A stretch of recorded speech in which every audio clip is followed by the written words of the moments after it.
Hello बच्चों, देखिए अभी हम करते हैं जैसे हुक्स लॉ करेंगे उससे पहले हमने इलास्टिक लिमिट को पढ़ना है। ठीक है, क्या होता है?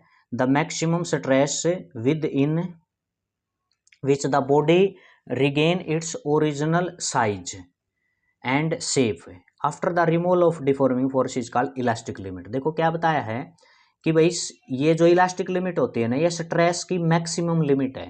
किसकी मैक्सिमम लिमिट है? स्ट्रेस की। ठीक है, कौन सी मैक्सिमम लिमिट है? अगर हम इतने स्ट्रेस को बॉडी के ऊपर लगा दें, ठीक है, बॉडी के ऊपर लगा दें और उसको जब हम हटाएं उस स्ट्रेस को, मैक्सिमम स्ट्रेस को, तो बॉडी अपनी ओरिजिनल साइज और शेप में आ जाए। ठीक है, ये स्ट्रेस और या को आप डिफॉर्मिंग फोर्स हटाने के बाद, डिफॉर्मिंग फोर्स हटाने के बाद बॉडी अपनी ओरिजिनल शेप में और साइज में आ जाती है। तो जो हमने डिफॉर्मिंग फोर्स या जो मैक्सिमम स्ट्रेस लगाया है ना बॉडी के ऊपर है, वो आपकी क्या बोली जाएगी? स्ट्रेस की इलास्टिक लिमिट। उसको क्या बोलोगे? इलास्टिक लिमिट बोली जाएगी। ठीक है, ये है।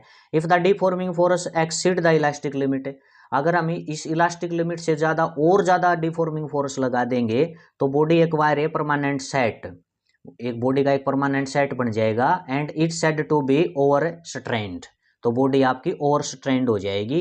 यानी कि इलास्टिक लिमिट से ज़्यादा अगर उसके ऊपर आप डिफॉर्मिंग फोर्स लगा दोगे तो बॉडी क्या है? अपनी ओरिजिनल शेप और साइज में नहीं आएगी डिफॉर्मिंग फोर्स हटाने के बाद।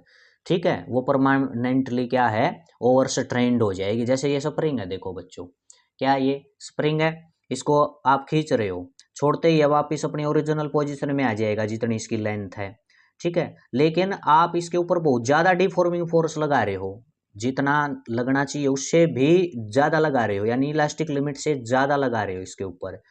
ठीक है, तब ये क्या हो जाएगा? ये परमानेंटली एक सेट इसका ऐसा बन जाएगा, ये ओवर स्ट्रेन्ड हो जाएगा। यानी कि आप बहुत ज़्यादा डिफॉर्मिंग फोर्स लगा दोगे, फिर उस डिफॉर्मिंग फोर्स को आप हटाओगे तो ये अपनी ओरिजिनल शेप में नहीं आएगा, ओरिजिनल साइज और शेप में नहीं आएगा। अगर ये डिफॉर्मिंग फोर्स लगाने के बाद ओरिजिनल शेप साइज में नहीं आएगा तो इसका मतलब ये ओवर स्ट्रेन्ड हो गया बच्चों। क्या हो गया? ओवर स्ट्रेन्ड, क्योंकि आपने डिफॉर्मिंग फोर्स क्या है? इलास्टिक लिमिट से ज़्यादा लगा दिया। ठीक है, तो अगर हम सिंपली कहें तो इलास्टिक लिमिट है आपकी डिफॉर्मिंग फोर्स की या स्ट्रेस की मैक्सिमम लिमिट है। ठीक है, इसके जब तक आप इतना लगाओगे तो बॉडी अगर ओरिजिनल पोजीशन में आ रही है तो इसका मतलब वो इलास्टिक लिमिट में आप उसको लगा रहे हो डिफॉर्मिंग फोर्स को। अगर वो ओरिजिनल पोजीशन में ना आए डिफॉर्मिंग फोर्स हटाने के बाद भी, तो इसका मतलब आपने उसके ऊपर डिफॉर्मिंग फोर्स इलास्टिक लिमिट से ज़्यादा लगा दिया। ठीक है, तो यह थी आपकी इलास्टिक लिमिट। अब देख लेते हैं बच्चों हुक्स लॉ क्या है। ये इंपॉर्टेंट है, कई बार आपका पूछ लेता है, इसको ध्यान से आप देखना। क्या है Hooke's law? It states that the stress is directly proportional to the strain। जो आपका स्ट्रेस है वो किसके डायरेक्टली प्रोपोर्शनल है? स्ट्रेन के, विद इन इलास्टिक लिमिट। देखो वही बात कह दी, इलास्टिक लिमिट के अंदर आप स्ट्रेस लगा रहे हो। ठीक है, स्ट्रेस लगाने से ही आपका क्या आता है बच्चों? स्ट्रेन आता है।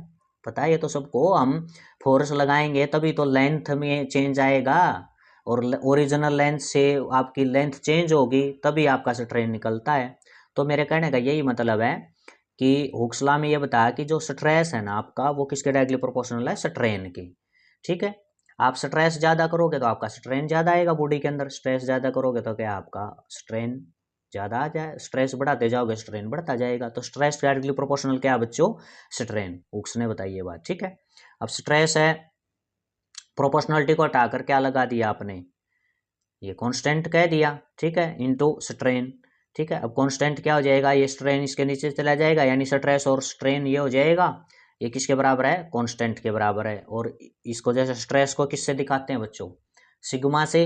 स्ट्रेन को एप्सिलॉन से दिखाते हैं, ये एप्सिलॉन बोला जाता है, ऐसे इस प्रकार से है ये एप्सिलॉन। ठीक है, और जो ये कांस्टेंट है ये ई के बराबर है, कांस्टेंट को क्या बोल दिया? ई। ठीक है, क्लियर हुआ? अब जो ये ई है ना बच्चों, इसको कांस्टेंट ऑफ प्रोपोर्शनलिटी बोलते हैं, और ये आपकी होती है मॉडुलस ऑफ इलास्टिसिटी। जो ये आपका ई कांस्टेंट आया था ना, जो ई है आपका, देखो एक प्रकार से ई आपका किसके इक्वल आ गया? यहाँ स्ट्रेस और स्ट्रेन की रेशो जो होती है वो आपका ई इसके बराबर आया है ई। ठीक है, तो इस ई को क्या बोला जाता है? ये मॉडुलस ऑफ इलास्टिसिटी है। क्या है, मॉडुलस ऑफ इलास्टिसिटी। ठीक है, नेक्स्ट टॉपिक में, नेक्स्ट वीडियो में इसको हम करेंगे। ठीक है, यहाँ बस केवल आपने क्या है, हुक्स लॉ को याद रखना है। ठीक है, हुक्स लॉ में आपका क्या बताया बच्चों, यहाँ पर जो स्ट्रेस है वो डायरेक्टली प्रोपोर्शनल स्ट्रेन होता है। ठीक है, क्लियर हुआ आपको? तो इसको आप अच्छे से कर लेना। ठीक है, और इसको वीडियो को लाइक भी करना, चैनल को सब्सक्राइब करना। ओके, थैंक यू बच्चों।